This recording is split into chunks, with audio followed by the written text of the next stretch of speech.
Good morning. As many of your listeners will know, that this has become my life for the past 10 years because I resigned about the way that the Rochdale case was handled. And Patrick, you've just hit one of the nails on the head with Adil Khan. You know, he got a 13-year-old child pregnant, and yet he wasn't charged with rape. He was out of prison in less than 4 years. And you know, this recent case shows that very little has actually changed. I'm not going to talk about this case because it is a live case, but it's already been reported that the barrister in his opening speech said that some of the girls had made poor lifestyle choices, that they'd been drinking, taking drugs and being sexually available. That is a barrister who is in a court, and immediately you see the attitudes towards these children, which has prevailed through so many cases and so many forces. My work now is with the Maggie Oliver Foundation, which I set up because I was overwhelmed with requests for help from victims of not just grooming gangs, but of sexual abuse in general.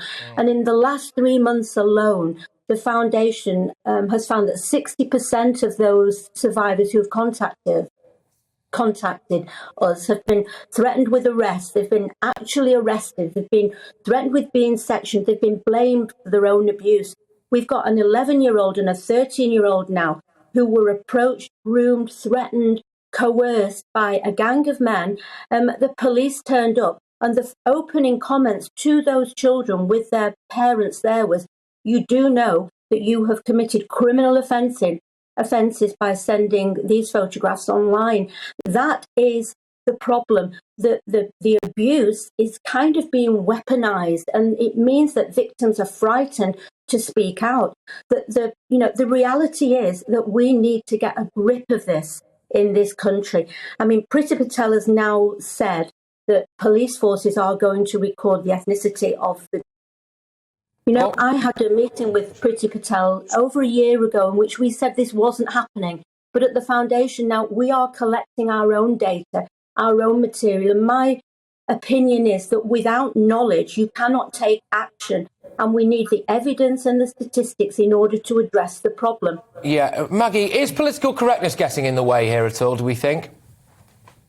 I think it's been the elephant in the room for too long. I'm by no means racist, not in any shape or form.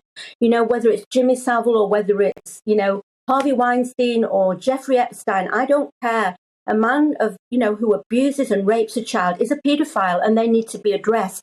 But the reality is that in the grooming gang scandal, the vast majority of the abusers are Pakistani Muslim men. And by tiptoeing around that reality, we are failing the victims. And it's an uncomfortable truth. But I would like the conversation to open up with that community. I want to know why that is not being talked about. Why is everybody frightened of having that conversation? We need to educate the children. We need to understand why that is the case. And only by understanding can we address it. And if we don't address it, Patrick, we are failing further generations of children who are going to be abused. They need to know the dangers in school very early on, actually. But as a country, we need to look into this problem and address it.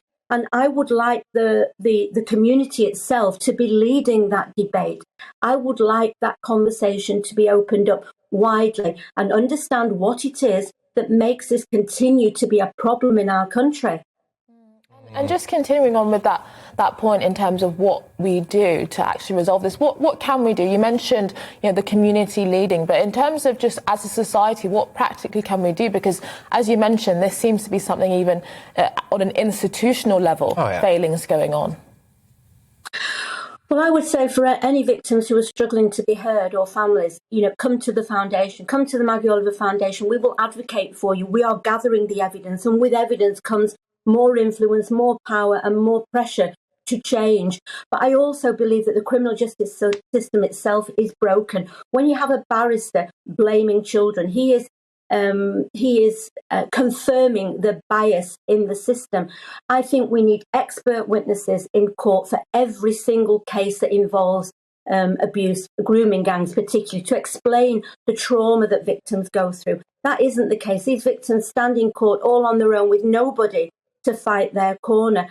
You know, policing, you know, that case I've just told you about, those victims shouldn't have to come to us to say we have been abused.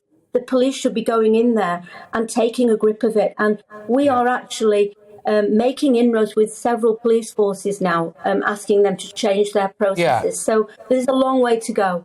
Yeah, now you're in Greater Manchester. I'm from Greater Manchester, really. I'm just outside anyway. And I know all too well what a fantastically diverse, multicultural area that is, right? And in some areas, South Yorkshire could be, I think, well, it will be, I'll throw it into the mix anyway. It's another very diverse area. And one of the reasons why I wonder whether or not police are slow to, or indeed don't record ethnicity, or certainly publicise this, or perhaps don't necessarily always really go after this issue as much as they could, is because they're afraid, potentially, in their minds, of stoking racial tensions or appearing racist, for example. Do you think that it actually would cause racial tensions in an area if they really went after these issues as much as they possibly could, if they really exposed, potentially, some of the true demographics behind this? No, I don't. I really don't, Patrick, because the vast majority of people within those communities are decent, law-abiding citizens who live by the same laws as everybody else. It is a minority in those communities. Just like if somebody accuses Jimmy Savile of being an abuser, or a priest in the Catholic Church. They might be white, but I would not condone that under any circumstances. And the principles are exactly the same. We cannot avoid, we can't avoid child abuse where it occurs. And for far too long, I mean, I remember Anne Cryer going on about this in the 1990s. And when you look at the case that's been reported now, or the Rochdale case 10 years ago, you have to question, have we moved on? We definitely haven't moved on enough. That is absolutely the case. We need to target the offenders. We need to understand the reasoning behind that offending. We need to protect the children. We need to support the families who are calling for help. And at the moment, that is happening. It is not happening in enough cases.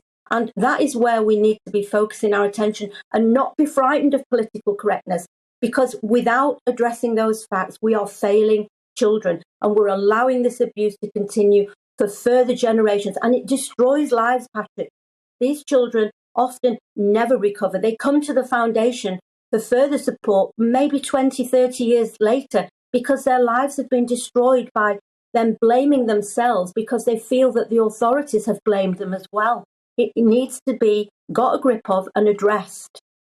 Look, we need more Maggie Olivers in this world. That's a fact. So thank you very much, Maggie. Really appreciate making the time for us and keeping up the vital work that you do, and being brave enough as well to just frankly come out and tell the truth. Maggie Oliver there, of the Maggie Oliver Foundation. Thank you very much.